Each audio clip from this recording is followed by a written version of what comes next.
violin chart on this will be when we get to the last line that says the first and second ending, let's just make that extended and until I go out.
All right, good morning, everybody. Happy Sunday. Isn't it a beautiful morning?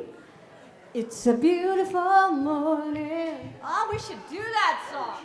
All right, but at this time, we're going to have you turn those off. That obnoxious sound. We're going to have you turn the phones off. We're going to have you stand up and stretch, and we're going to go into our morning song that goes like this. 1, 2, 3, and...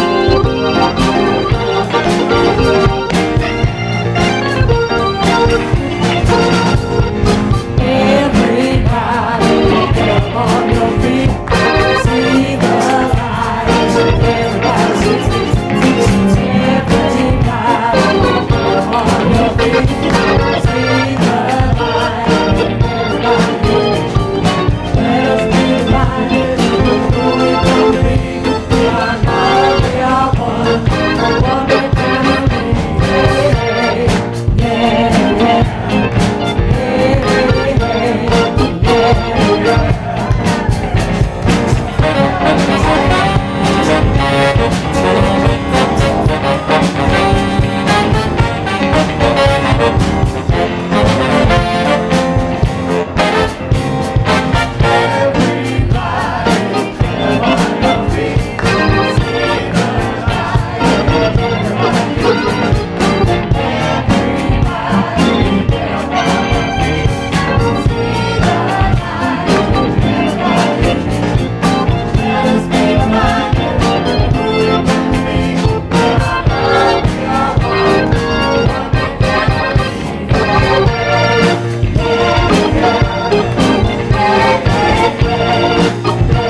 CSL Palm Desert. How are you?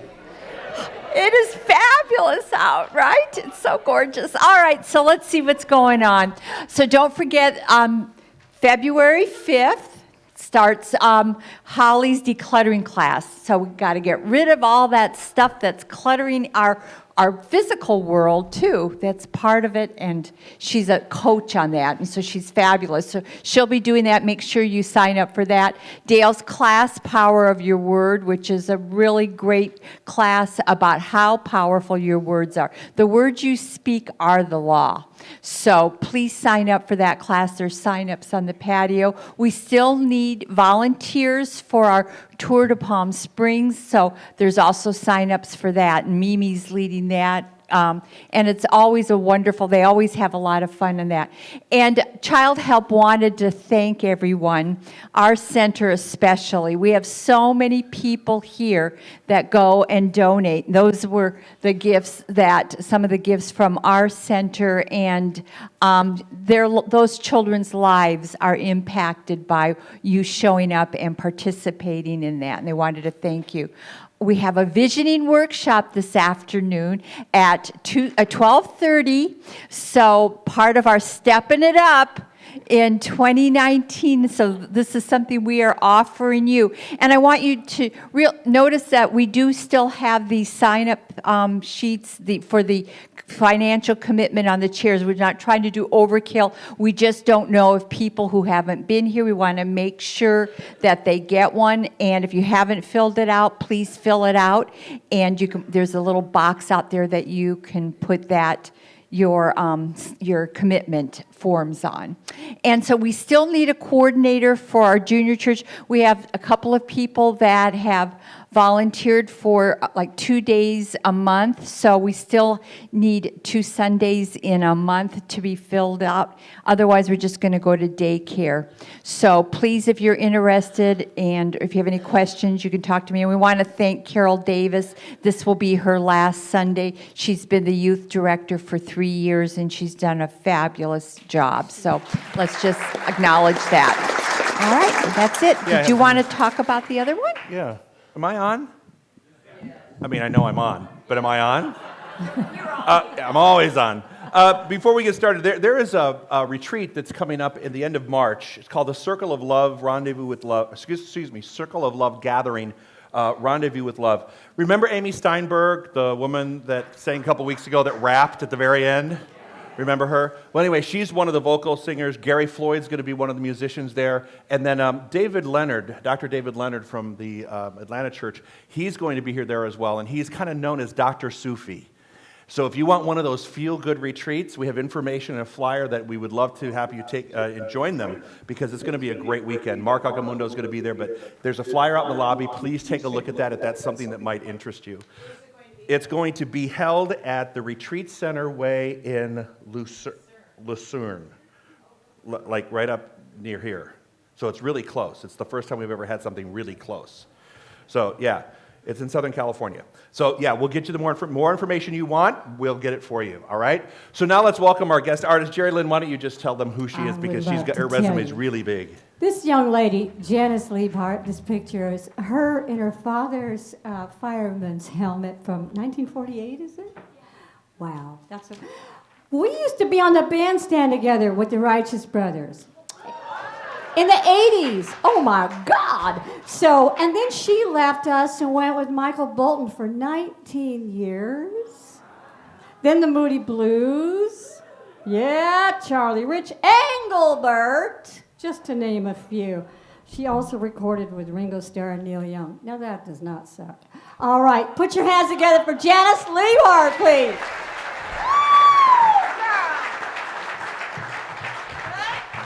Thank you for welcoming me to this circle of love.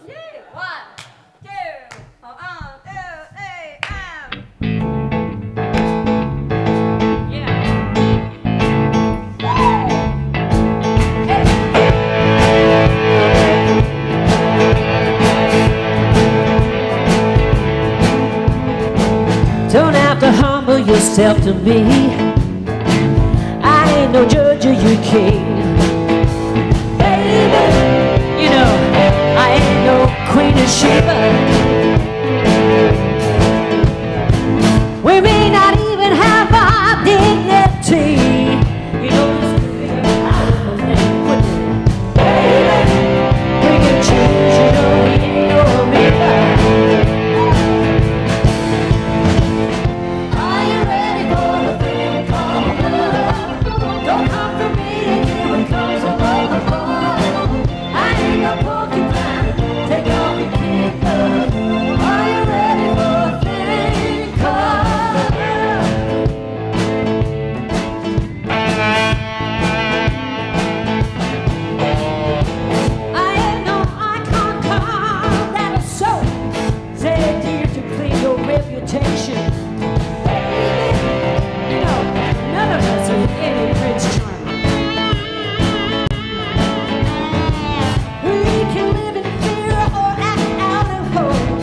Thank you, Janice.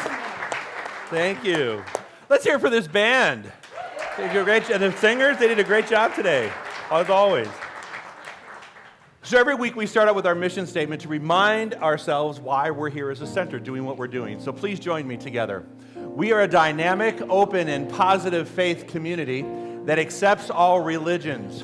Our mission is to awaken you to your divine nature, empowering you to create the life of your dreams. We are changing lives one heart at a time. Let's take a deep breath in. This is when we go into our quiet time. This is when we're able to hit pause on the things that are going on in our world and our life and just become fully present in this moment. Let the chair support you. Concentrate on the very thing that's breathing you. Right? Take a deep breath in again. Exhale out. There we go.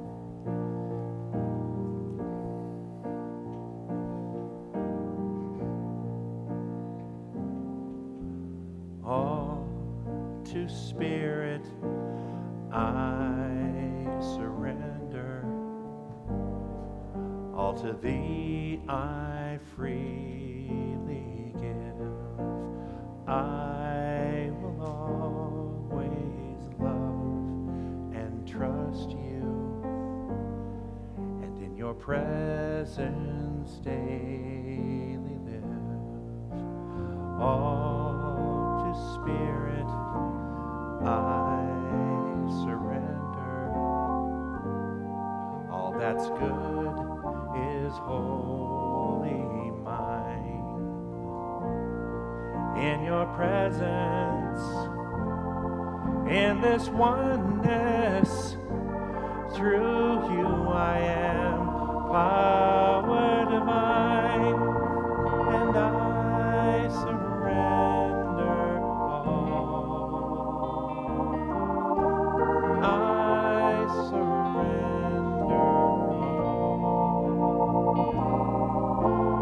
all to Thee.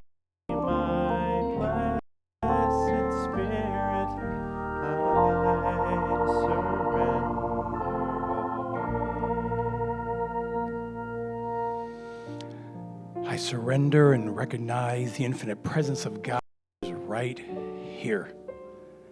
That presence of Spirit as unending love, infinite wisdom,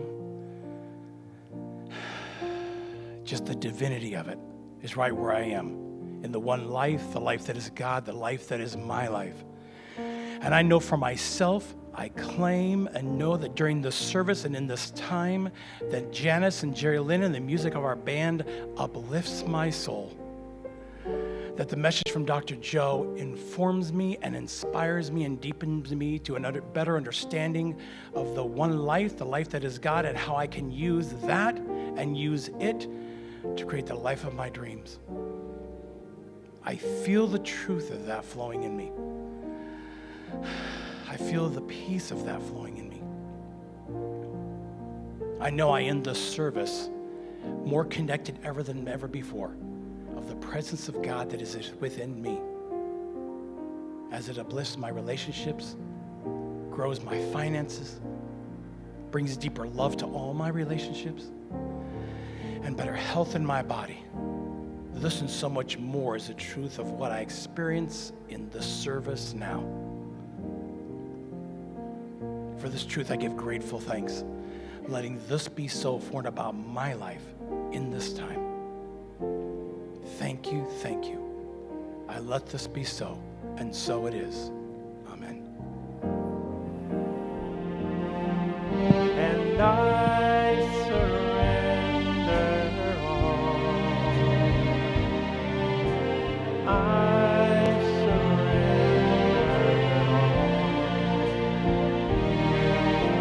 all to Thee, my blessed Spirit. I surrender all.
So let's take another deep breath in.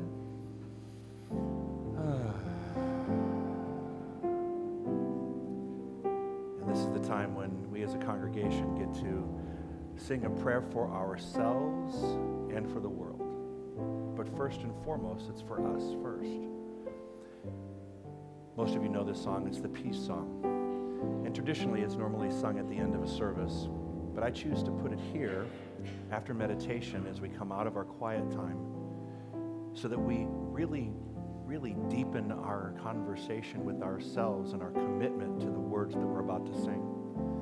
Because peace does begin with you. Peace begins with me.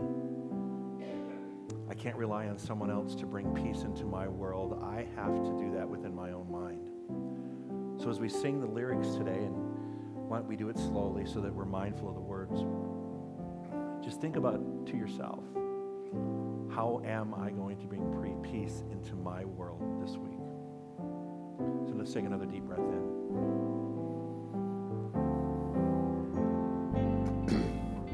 Let there be peace on earth, and let it begin with me. Let there be peace on earth, a peace that was meant to be. With God as our power, united all are we. Let us walk with each other in perfect harmony. Let peace begin with me. Let this be the moment now. With every step I take, let this be my joyous vow. To take each moment and live each moment in peace eternally.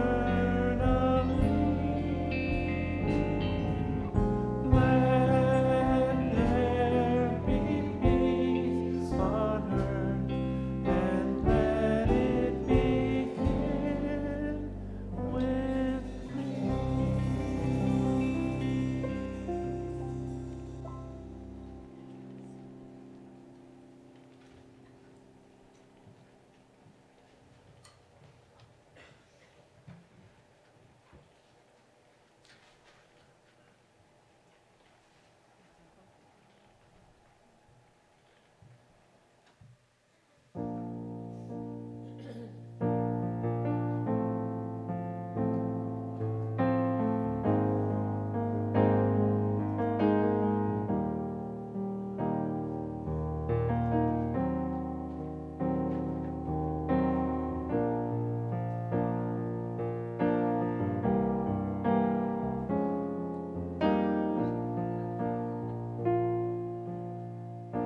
When the rain is blowing in your face, and the whole I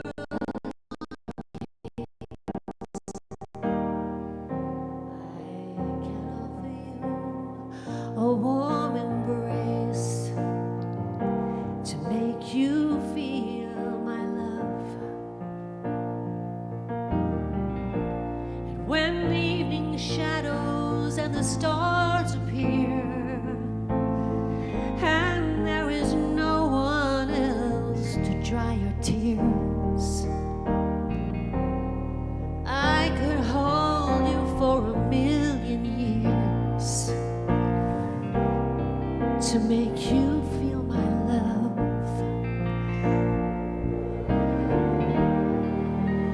Maybe you haven't yet made up your mind, but I will never, never do you wrong. And if you listen to your heart as you find. In my care is where you belong. And when you're lost and when you're feeling blue, call to me and I'll be here for you. No, there is nothing that I wouldn't do to make you feel my love.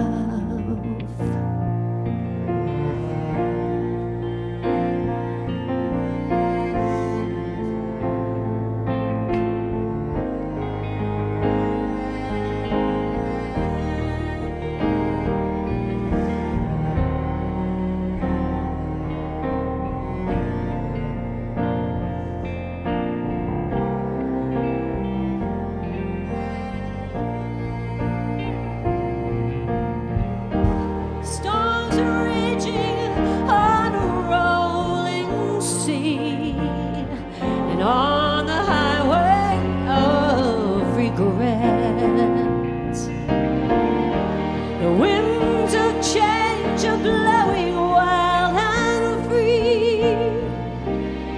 But you ain't seen nothing like me yet. I know you're willing and your heart is true, and there is nothing that I wouldn't do. I'd move heaven, I'd move earth for you, to make you feel my love, to make you feel my love.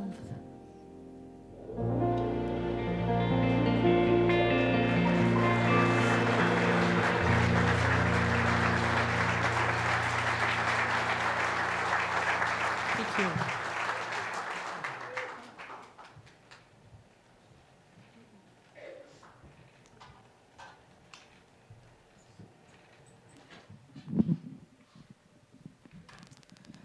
I was hoping I could make it up here and up and down without falling, so I'm glad I did. So my name is Annie Meeks, and I am one of the giving chairs on the Abundance Committee, and I'm on the Board of Trustees. And as we were building our vision for this year about, you know, how to have people involved and get committed and that sort of stuff, we really, as you have seen through the month so far, have relied on the idea of vision, commitment, resources, and finally accountability. And so I'm here to share with you a little bit about accountability and how it's been engaged in my life. I don't want to give you a real long story, but to put it short, I had a vision. There was going to be this tall, dark, and gorgeous person in my life. I had the commitment to that vision, knowing that that was going to be who I was going to live happily ever after with. We were going to have a family. You know, there couldn't be anything better that we could do as a couple. We obviously had to have resources of some kind. And so the last piece of it was the accountability that once I had this vision, once I found this person, that we would be accountable to each other, we would remain committed to each other, we would combine our resources with each other, and we would just keep that vision alive in our mind. And so it worked out that way. And I'll just let the movie tell you a little bit more. And we can change the world, one heart at a time. I want to tell you a little bit about an accountability story. And with accountability, one of the things that you have to have is the support of a community. It takes a village or whatever. I was living the dream. I was in the Air Force. My spouse, tall, handsome, dark, gorgeous pilot in the Air Force. You can't get much better than that. About 3 years after we were married, he began changing into not a different person, but a different appearance of a person. And Laura had made the decision that Lore needed to become Laura. It wasn't an easy decision for either of us to make, but we were both committed to our marriage. We had 3 great kids that we were committed to, and one of the things going through this change, which was pretty massive in our lives, was knowing that we had to remain accountable to our kids because they were honestly the light of our life, and we needed to set the example. And I, in particular, I think, needed to set the example for how they needed to react to this new person that was going to be in their lives. It was very, very difficult, but having them holding me accountable, whether they really realized that they were doing that or not, was tremendously important in us being able to weather some of the storms that we got to weather. And I guess I just want to say that that's your journey too. It may not be the same as mine, but we've all been there, and you can't do it without help. So we want you to know that you aren't alone in this journey, that we're all taking together because we are in this together. We want us all to succeed, and we want this year to be the best year ever. If you want real change in your life, it takes a commitment, it takes accountability, and it's a commitment that you make to yourself and that you also make to the center. And we hope you join us. And the story of success and abundance and wonderful vision in your life happens with commitment. So if you haven't filled out your form, please do so. It really makes a difference in the center, and it'll also make a difference in your personal life as well. And we can change the world one heart at a time.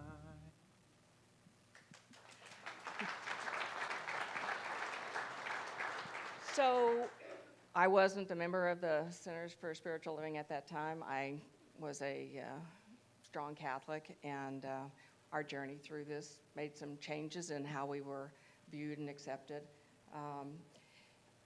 But one of the things that I found that we did, and that the center offers us, is I didn't know I was visioning and committing and resourcing and accountability thing. I didn't have any clue about that.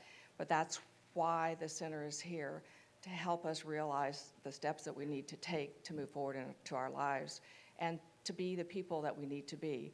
And the good news is that I get to introduce our wonderful spiritual director, Dr. Joe Hooper, and he's going to talk more about this whole concept and the science of mind, notions of how we should live our lives. Thank you, Annie. And you know what? Before you sit down, ladies and gentlemen, I think we should owe Annie a round of applause because what she did by telling her story is very courageous and brave, and I think it needs to be acknowledged. Thank you for sharing that story with us. So today we're going to talk about how this thing works. We've been talking about the first 4 chapters. We talked about the thing itself. For those of you who are new here for the very first time, we talk about the thing as God, Lord, Spirit, whatever you want to call it. We try not to label it because we figure as soon as we label it, someone won't like the label. So we figure thing is universal, right? And then all of us dislike the word thing anyway. We're like, okay, now I got to put my name to it. So we talked about the thing itself and how actually the center is a thing itself and committed to you and your life. Not only is the thing committed, but we're committed to you to make sure we're following through on our commitment to teach you what you want to know about how to improve your life. And then we follow through that with what it does. How does this do what it does? And then last week was how it works. This week is called how to use it. And I have a really different approach this week. I'm trying something new. Ooh. But I went on the treadmill for a couple miles this morning, had 3 cups of coffee, so buckle up. All right? All I can say is there's going to be a lot of material, and we're going to go through it together. All right? A couple quick quotes from the 4th chapter. Dr. Ernest Holmes said, "One of the greatest difficulties in the new order of thought is that we are likely to indulge in too much theory and too little practice." Woohoo! Yeah, right. We're really good. I know that I know this stuff, but am I doing it? Am I doing it? And the question is, you know if you're doing it because, as a matter of fact, we only know as much as we can prove by actual demonstration. So the demonstration I'll picture of your life is actually the sum total of your knowledge of how this works. And you might say, but wait, I know a lot more. I've been here, since Moses, right? I've been here since the dawn of time learning about the science of mind, but my life's not reflecting it. So you have to ask yourself, am I really living the principles?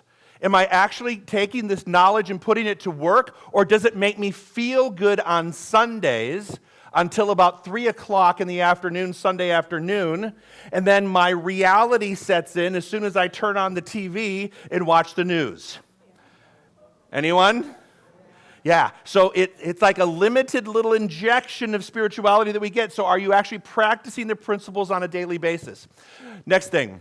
Show me okay. Remember that movie? What was it? It was Jerry Maguire, right? Show me the money. Remember? Well, we gave you this a couple weeks ago for you to start visioning what you want in your life. Show me my health. Show me what it looks like in relationships. Show me my creative self-expression. Show me what financial security looks like. Have you made a demand upon the universe for the things that you wrote down? I'm assuming that you all did your homework first. So, assuming you wrote things down here, are you demanding that the universe do these things and saying, show me this? We hear a lot, prove me now that I won't open up the storehouse of good and all things shall come unto you. We hear that phrase, right? But have you made the demand upon the universe and opened up the storehouse so you are able to receive these things? But it's incumbent upon you to know what these are. Now, if you don't know how to vision, we're going to have that workshop at 12:30 today, right? Right after the second service. So come back if you don't. If we talk about visioning and you think it's just putting something in your mind, it's a lot more than that. It takes a lot of technique to actually know what to do, to how to write these things down and actually put them into form so that they manifest in your life. All right? So, show me this. I want you to have it. We said, hand these in, and our practitioners will do prayer work for you on these things so that you're held accountable. Because it's not just about what we teach you, it's how you're accountable to doing what needs to be done to make it happen. So, the next part of my whole talk today is going to be based on something that I was recently challenged to look at in my own personal life and how to apply these phrases to my life. Now, I'm going to give you several slides in rapid succession because I need to read the thought all the way through, and then I'm going to circle back, and then we're going to unpack them one at a time. Are you with me? Okay, so today is heavy instruction day. All right? 2 questions. What if, why not? Say that for me, please. What if, why not? 2 questions. How to use this stuff. How to actually make this stuff work. It's incumbent upon us asking these 2 questions because we're constantly asking ourselves these questions when it comes to whatever we're writing or wanting to vision in our life. We're like, well, what if? Well, why not? What if? Why not? Okay, are you with me? So we're going to take these 2 concepts, what if and why not, and we're going to dive into them. First one, what if? When you say, what if I do this? What if I were to proceed in a certain way on my health? What if, right? What if is a question of exploration. What might be? The question is imaginative and receptive, okay? In a world geared toward making all of us the same, whether it's corporations and they're talking about values, religions, codes of conduct, societies, laws, and rules, what if dares us to uncover something different, something unusual, something else, something not the same? What if is a question that demands volume, more ideas, more possibilities, more perspectives. In general, most people typically come up with one solution, then implement it because it's expedient. What if is a question that demands, Yet, being creative, asking what if, means coming up with as many ideas as possible, even bad ideas, if for no other reason than bad ideas often are the birthplace of good ideas, and good ideas are often the birthplace of great ideas. Are you following me? Why not is the spiritual brother of what if. Ooh. The saga continues. Where the first question focuses on possibilities, why not, challenges the limitations we perceive about the idea itself. Limitations fall into two groups, real or perceptual. Real limitations might be logistical, an idea that can't be implemented for a variety of reasons. Environmental, it might work in one place but not another. Or situational, an idea doesn't fit with the status quo. Keep in mind, I'm going to come back and unpack these, all right? Perception issues are more common. They're imposed by groups or by an individual, and sometimes we just do it to ourselves. Whether real or perceptual, in the end, it really doesn't matter what kind of issue they are. It's vital to acknowledge and understand these issues are and problems raised by why not, because it's why the idea can't be put into action. Most people use why not as an idea not to do something, all right? Why not ask questions about what's getting in the way? At the same time, be careful of the answer. It might be negative, that won't work, or unconstructively critical, that's a bad idea. The question challenges the status quo, so it's no surprise that why not is sometimes confrontational. But without knowing the answer to why not, you don't go anywhere. Another way of looking at these two questions, what if uncovers future, why not uncover what's going on right now? That's a lot of information. Yeah? You ready to unpack it? Yeah. Let's go. William, I need to go back to the first slide, please. Or the why not? That's not there. That's it. What if, why not? Say it again. What if, why not? Let's go in. What if is a question of exploration. What might be? How many times do you daydream, oh, what would it be like if? What if this were to happen? Or what if that were to happen? And you go down this avenue of daydreaming about something that would be amazing. Conversely, when we use the law, we also do things in the negative aspect. Some of us might go, well, what if that happens? What if so-and-so does this? What if the market falls? What if the housing bubble bursts? What happens if he walks out on me or she walks out on me? What happens if this happens? We do a lot of what if in the positive and what if in the negative. You agree? Where are you doing your what ifs? Where are you predominantly playing the what if game? Are you tickling the universe with ideas of what if these wonderful things happen in my life? Or are you walking in the world of avoidance going, oh my God, what if this happens and what if this happens? You're like a pinball on a machine going back and forth in your head. Anybody know the pinball game? All right. So that question is imaginative and receptive. It opens up ideas, but keep in mind, it opens up ideas to both sides of the what-if equation. Are you with me? All right. Next thing. In a world, did I skip one? No. In a world geared toward making all of us the same. In other words, think about how people and cultures and companies and corporations are really working on what is the image of being an American citizen, right? What is the image of having success? What is the image of health? I have to laugh. The image of health in our country appears to be prescription ads, drug ads, isn't it? Those people look so happy. Are you suffering from this? And they're riding a bike. And you're like, what the hell is that? You know? Have you noticed that? They're selling us an idea, which it's good. It can be good. But if we fall short of it, we play the game, why not me? Right? What if I were to do this? Would it make me better? Keep going. Corporations, values, religions, codes of conduct. People all want us to say, okay, this is the religion. Let's all follow this religion, and we'll all do this, and we'll all be right, and they'll all be wrong. They teach that up the street. We don't teach that one, all right? Societies, we don't buy that one. Societies, laws and rules. Yes, it's okay to be this way. No, it's not okay to be this way, all right? What if, the question what if, dares us to uncover something different.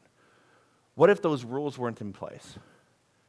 What if I didn't buy into a perception of what they think I should be, but I buy into perception of what makes me happy. What if opens up the idea that you don't have to buy what's being sold, rather you can craft what you want to be your life.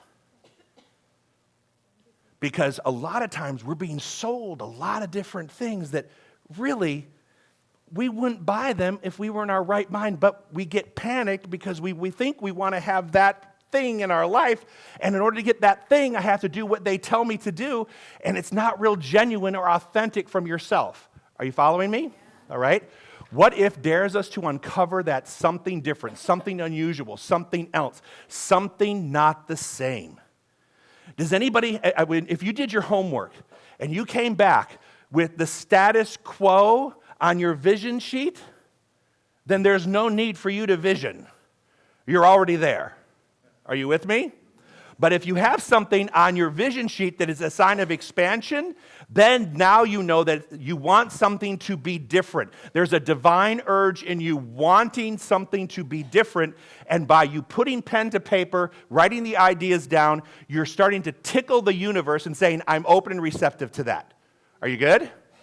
What if is a question that demands volume, more ideas, more possibilities, more perspectives.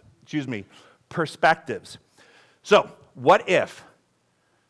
Have you ever just dabbled around the idea of what if? Trey and I had this always game. By the way, speaking of which, that $1.3 billion lotto ticket still has not been claimed. I'm still hoping that somehow it ends up in the mail into my house, but, anyway. Trey and I would play a game. We go to Elmer's. You know Elmer's? Elmer's. We go to Elmer's down in India when we lived in Bermuda Dunes. We go to Elmer's, and when you walk into Elmer's, they always had how much the lotto is worth, right? You walk in, the number's right there. So, for lack of something else to talk about over breakfast, I would go, what if we won that? And we didn't have to split it with anybody. We won the whole thing. What if? What would you do? And it was a game that we play. But then we started doing it in our life with not just financial, but we did it with our health. What if we did this? What if we did this with our creativity and our work? What if we did this in our relationship? We start playing with the what if possibilities, all right? In general, most people typically come up with one solution and implement it because it's expedient. Think about it. You play the what if game and someone says, you agree on something, you go, okay, great, we'll just do that. And then, boop, check that off the list. What's next? You don't go into the process of really opening up your imagination and saying, okay, this may be the simplest, most expedient answer that's available to me in this moment, but is it the long-term right answer? Does it really accomplish what I want on the big picture, or is it just sort of like settling for this because it's an easy step I can take? It's like, I remember when I was going to a Catholic school and you had to give up something during Lent. I always gave up something I would never do anyway. Why not? Check. Oh yeah, no, I gave up spinach, not a problem. Yes, big sacrifice for me, What did you write down? What's that? Yeah, all that stuff. Yeah, I'm Popeye. If I was Popeye, it'd be a problem. I'm not. So sometimes we come up with the easiest answer, but it's not necessarily the right answer just because it's fast and it's there for us. Yet being creative, asking what if means coming up with as many ideas as possible. I love when we get together in a brain trust. I love that our member council is getting together and you put people together and they all have these ideas and all these ideas come up and some are good. Some are really good ideas. Some are bad ideas. Some are good ideas that need to go into great ideas, right? But what I love is the fact that people are open and receptive to a bigger idea. And are you that person? Are you that person? I know the center responds to you that way. If you look at the kind of support groups that we have going on and the kind of activities we offer, we are there to support you as when you play that what-if game, we're there to support you in giving you that knowledge base, that wisdom, that support group, whatever's necessary for you to move into the next step. Not just on Sundays, but all throughout the week. There's something going on here literally every single day of the week. that can change your health, your finances, your relationships, your creative expression and work.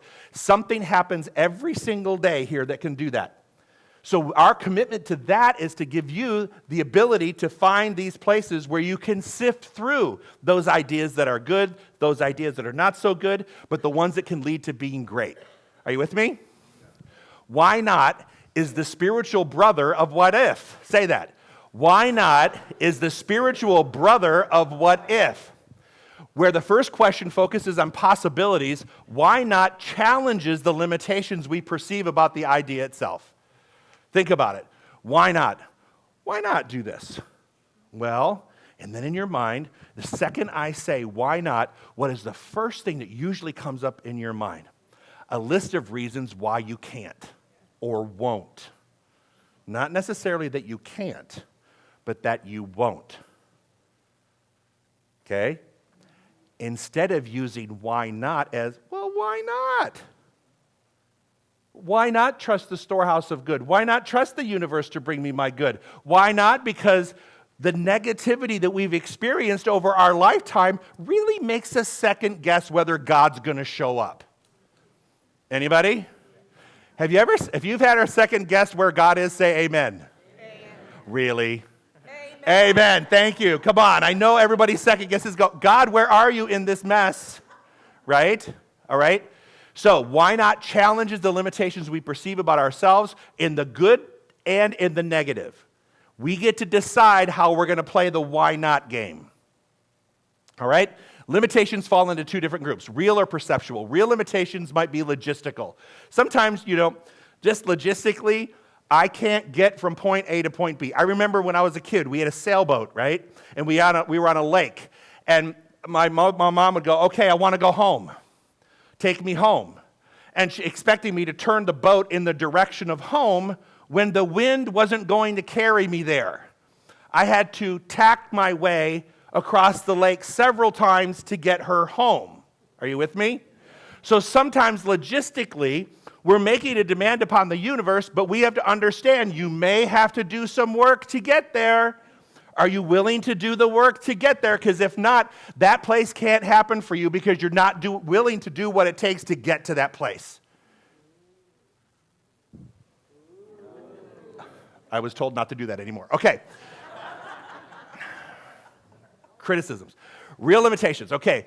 Environmental. It might not work in one place. It's hard to snow ski down our mountain right here, right? If snow skiing is on your list and you want to live in a place where you can snow ski, I don't think you can climb the top of Bump and Grind and go down, right? It's not a possibility. So sometimes they're just, might not work in one place, but it works one place, not another. So you may have to relocate to get what you want. I know a lot of times we expect the mountain to come to Muhammad. Yeah? No. Okay. Sometimes it's situational. An idea just doesn't fit with the status quo. Sometimes it just doesn't fit in, all right? So sometimes they're very real. Sometimes they feel very real at the time.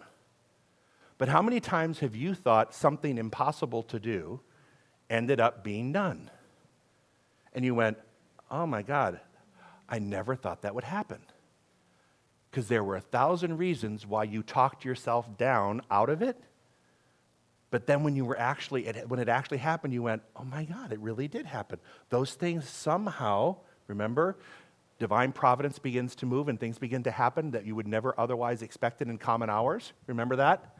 Divine providence begins to move and suddenly opportunities start to show up and you go, whoa, this could really work.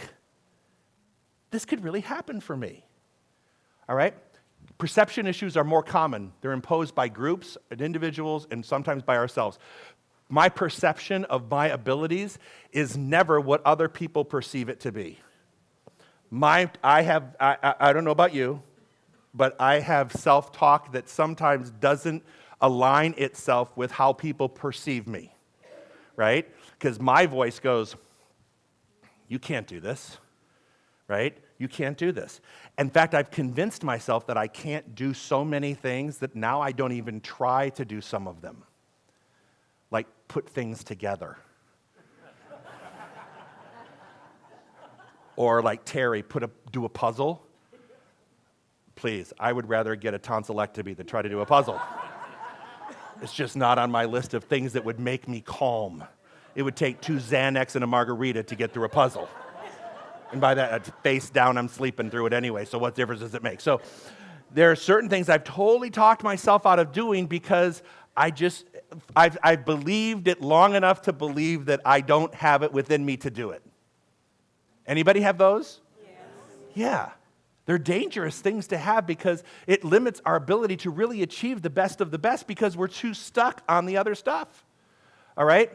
We impose them. Next thing. Whether real or perceptual, in the end, it really doesn't matter what kind of issue they are. It's vital to acknowledge and understand these issues and problems raised by why not, because it's why the idea can't be put into action. And usually the answer is, I can't do it because of this, this, this, this. And what I want to tell you is there's one more sentence that belongs there, or why the universe knows it can happen. I'm so busy talking myself out of it, and of course the universe complies because that's what it hears. So I talk myself out of it. What I really need to be doing is talking myself in it, seeing myself in it, being congratulated for having done it. On the other side of it, instead of thinking it can't happen, I have to see myself on the other side of it. Are you with me? All right? Why not ask questions about what's getting in the way? Why not? And then we start bringing up all the things get in the way. At the same time, be careful of that answer because it might be negative. That won't work or that's a bad idea. We don't necessarily always have to go down the road of why not being a negative. In fact, many times when we give energy to the why not and in the negative, it's like putting more stuff in the pan over the flame and cooking up reasons why it's not going to happen and then eating them. Right? Why not? Oh, put a couple why not this.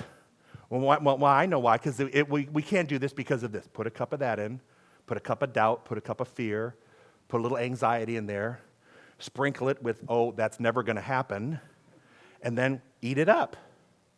Think about what you're putting in the pot that you're going to consume. But what if you put in there, well, why not? Why can't I do this? I could do this. I have to tell you, if you would have told me, well, I told you I did a memorial for my friend a couple weeks ago, and there were a lot of flight attendants there that I used to work with, and they looked at me like, if you would have told me that we would ever see you doing this, not in a million years. My friends on Facebook, the same way. So you never know, but I remember vividly going, I can do this. Why not? This looks like good time. This looks like fun. I could do this. I could process my own crap in front of people. I can sing. I can dance. I can cry instead of getting bullied. You know, I can do all that. It's like, this is a good gig. I could do this. Now, there were a million reasons why I couldn't. Oh, it wasn't even my church. We didn't live in Palm Desert. There were a million reasons why it wasn't going to happen. But suddenly it happens. So you have to go like that, wait, this stuff does work when you learn how to work it, all right? The question challenges the status quo, so it's no surprise that why not is sometimes confrontational. In our own minds, the why not, when you write something down on your vision sheet and then in your mind you begin to combat it already before you even have it written down, you really need to rethink how you're going to approach it. Because some people write some stuff down. It's like this. How many of you are a checklist people? Right? And on the checklist, you write down things you already did so you can scratch it out. Right? Right? 1. Good, I got 1. You know who you are. You know who you are. So you just looks like you have a list. Okay.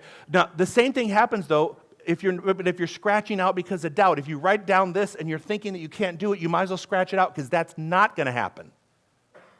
All right? All right. But without knowing the answer to why not, you can go nowhere. So we play the game, and ultimately, what we hear is the last few chapters of the Science of Mind. And I'll get to that in just a minute. Another way of looking at these two questions. What if uncovers your future? Why not uncovers what's going on right now? But you have to remember this. The law knows nothing about limitation. The universe does not limit us. It never has, it never will, Any limitations that we have, we imposed upon ourselves. We bought them hook, line, and sinker, and now we own them. They're ours, and we tell people we have them. We claim residency with them. So remember that. The universe doesn't have that. Now, there's one more thing in here some slides we missed, William. Hang on. One more, hold on. Here we go. The truth is instantaneous in its demonstration, taking only such time as its unfoldment as it is inherent in the law of a logical and sequential evolution. We must trust the invisible, for it is the sole cause of that which is visible. So, when you write these things down, there's a logical and sequential order in which things follow. Have your vision, see yourself on the other side, but don't look at your watch and say, why isn't this happening? Because why not? You're casting doubt on it. It's happening. That's how we work this.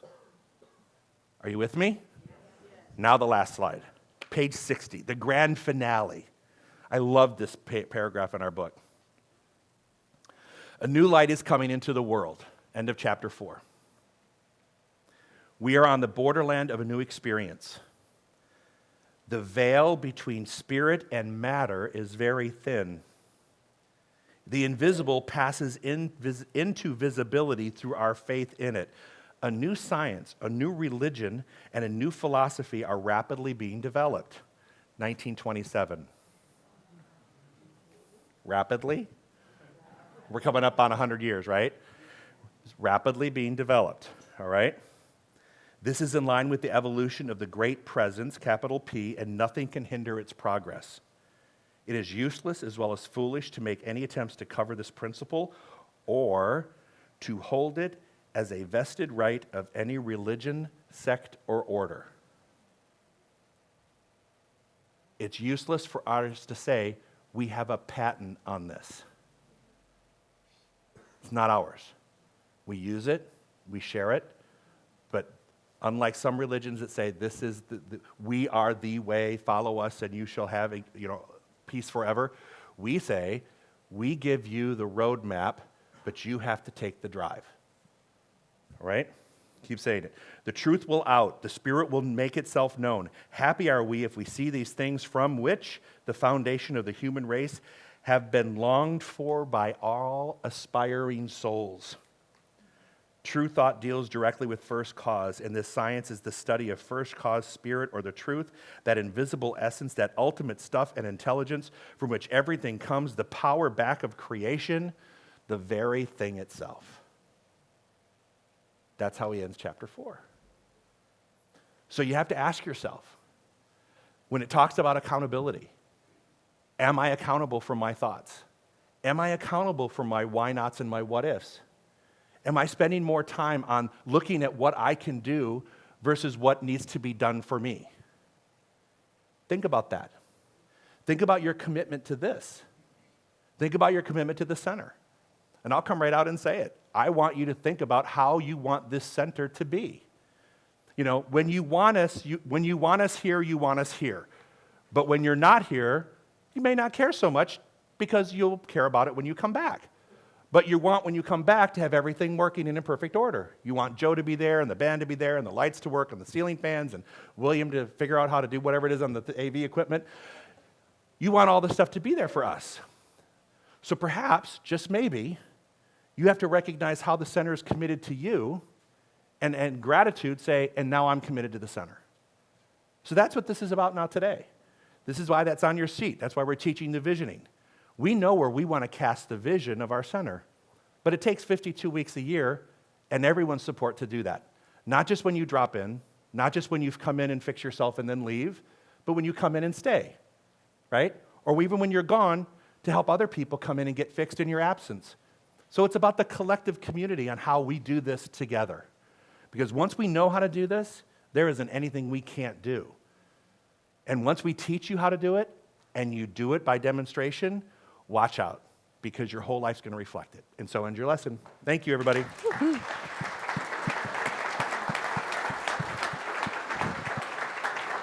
job. All right, at this time, I'd like to call our ushers forward, please. And so as we prepare our offering, we want to remind those of you live streaming that there's a donate button there that you can also hit to support this center, or you can also text your offering. So let us say our offertory prayer together, please. I offer this gift with joy and gratitude. I receive freely and give freely, knowing the law of circulation is working perfectly in my life and the life of this center. All right, folks, let's sing together. Come on.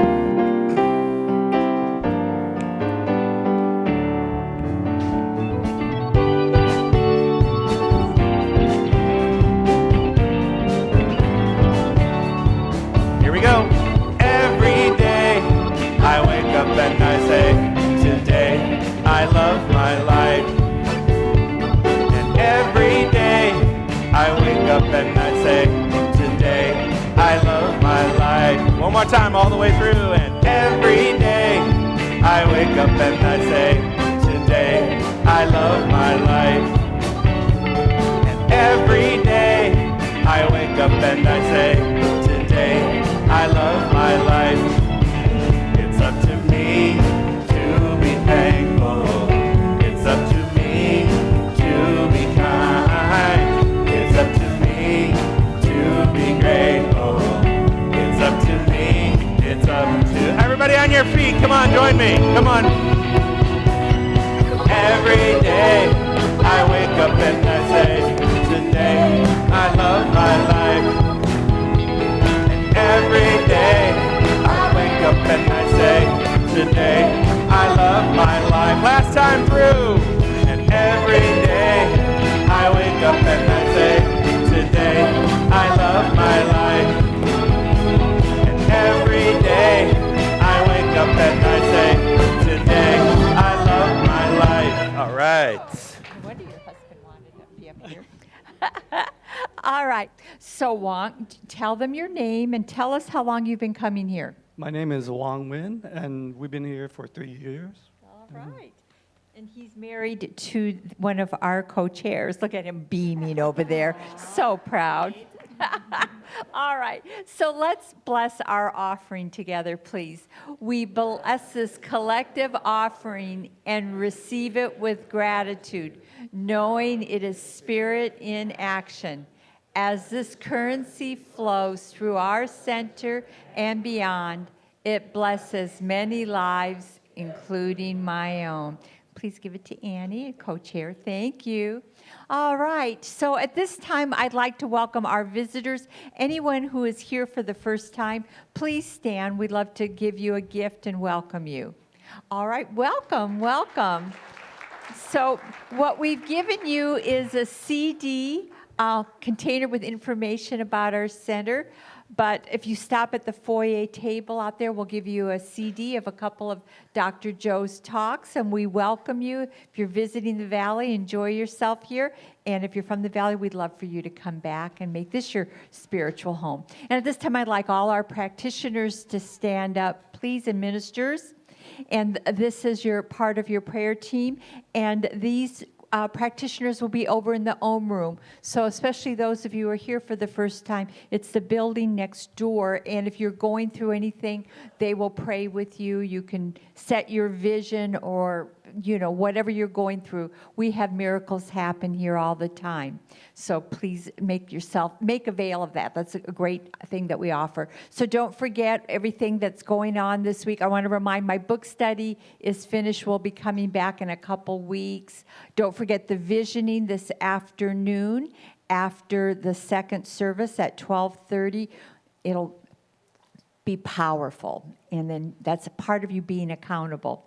And also there's a basket out there if you want to put your your commitment forms in there too. Or if you're not going to be able to come to the visioning, but you have your vision and you want a practitioner to connect with you quarterly, also put that in there.